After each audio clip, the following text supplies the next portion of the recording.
Butch Hartman is a guy who probably never should have had a presence on the internet. If he never did, then all we'd know of him is, hey, it's that guy who made the Fairly Odd Parents. I like that show. Cool. Unfortunately though, Butch Hartman has made quite a name for himself on the internet, and not necessarily in a good way. I mean, where do we start? When he first made his YouTube channel, it was pretty charming, right? The Fairly Odd Parents guy on YouTube drawing cartoon characters and casually talking about his career. Nothing wrong with that. But slowly he started to become pretty arrogant.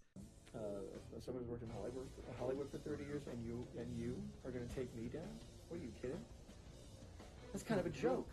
Then, Oaxis happened. This was meant to be like, I don't really know honestly, like Netflix for Jesus? Some kind of wholesome network that was family friendly, protecting us from all the sin out there. Which, by the way, Butch, how you gonna talk about making family friendly content when you drew Timmy's mom with all that cake? Oh my gosh, I'm still flustered. Anyway, here are some other Butch Hartman cartoons that weren't good. Join large-scale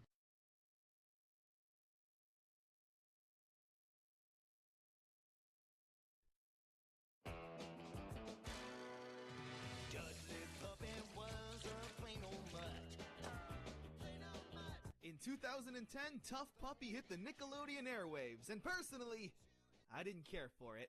I'm living on the edge, Casper! Help! The show was about a pretty dim-witted but big-hearted spy named Dudley Puppy, who worked for the Turbo Undercover Fighting Force, or TUF for short.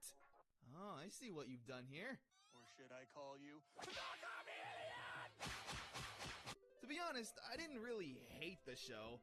Dudley himself was voiced by Jerry Trainer, who you may otherwise know as Crazy Steve or Spencer from iCarly. Hey, Spencer. Hi. Whoa! I almost didn't recognize you guys not sitting on my couch. He's a genuinely funny guy. I've rewatched iCarly clips of him, and his comedic delivery can still make me laugh, even as an adult. How do I turn off the smoke alarm? Use the pineapple! And while he is one of the highlights of the show, he's just a little too shouty. Cramp's gone! 3 days without Mom, what am I gonna do? Anything I want!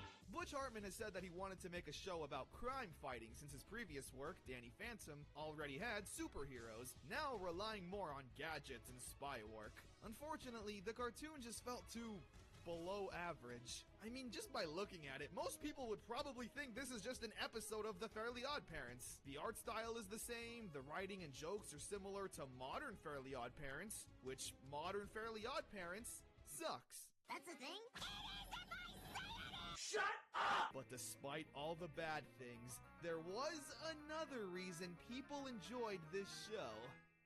Hi, guys. I made cookies. Kitty Furry Bait Catswell. Maybe we should just walk. Legs still asleep. Yeah, people really like her. They really like her. Surprisingly, for some godforsaken reason, this show had 3 seasons spanning over 5 years. 5? Harvey Beaks only lasted 2, and that show was a million times better than this. Tough Puppy was not like an onion. It did not have layers. Tough Puppy is just dumb dog act excited.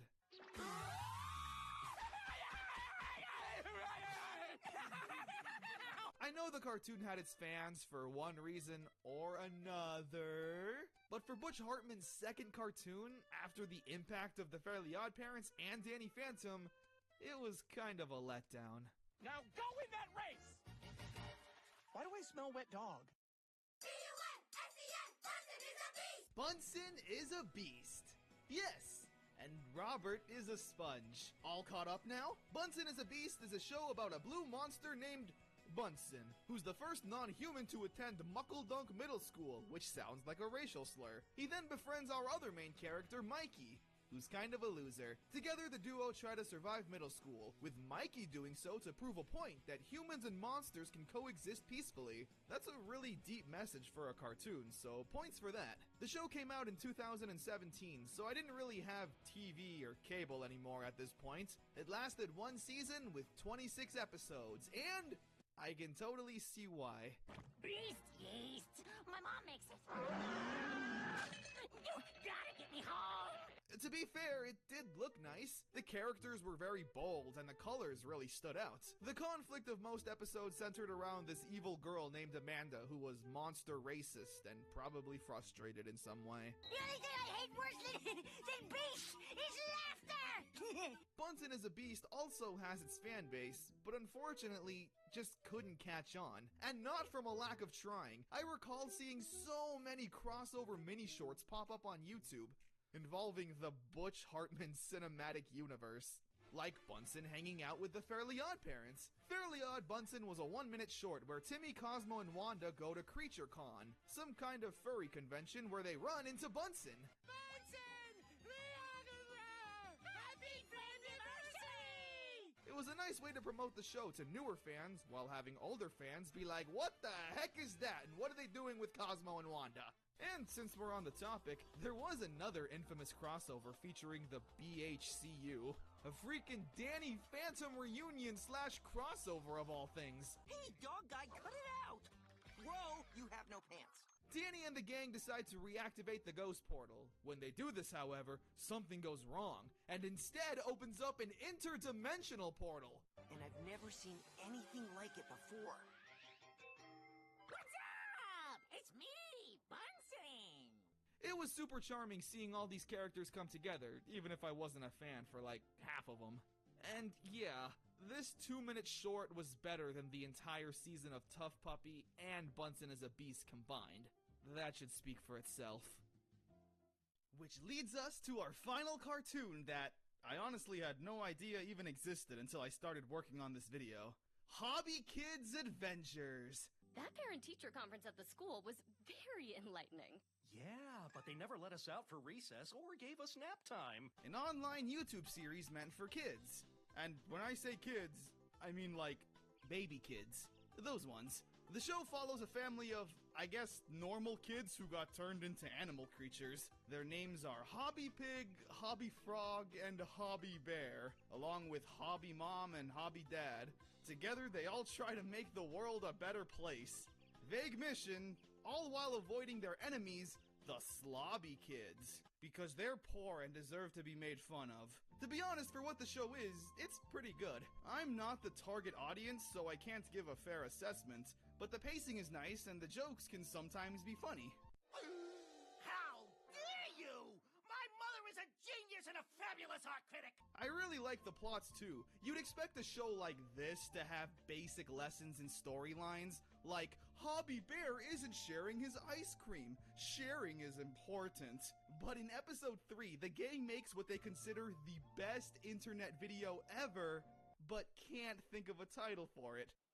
Oh, we got our first view! Whoa, we're going viral. So they go on a quest to find the best YouTube video title ever, which is hilarious and personally super relatable. What happened to you? It's a tragic but true story. No clickbait. I turned 21. Whoa, you're old! They go to gamer caves to see what people would click on.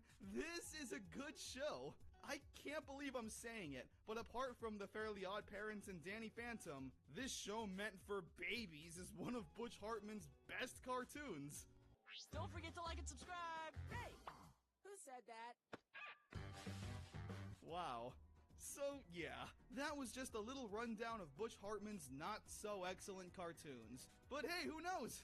Maybe things will get better when Oaxis comes around. Thanks for watching!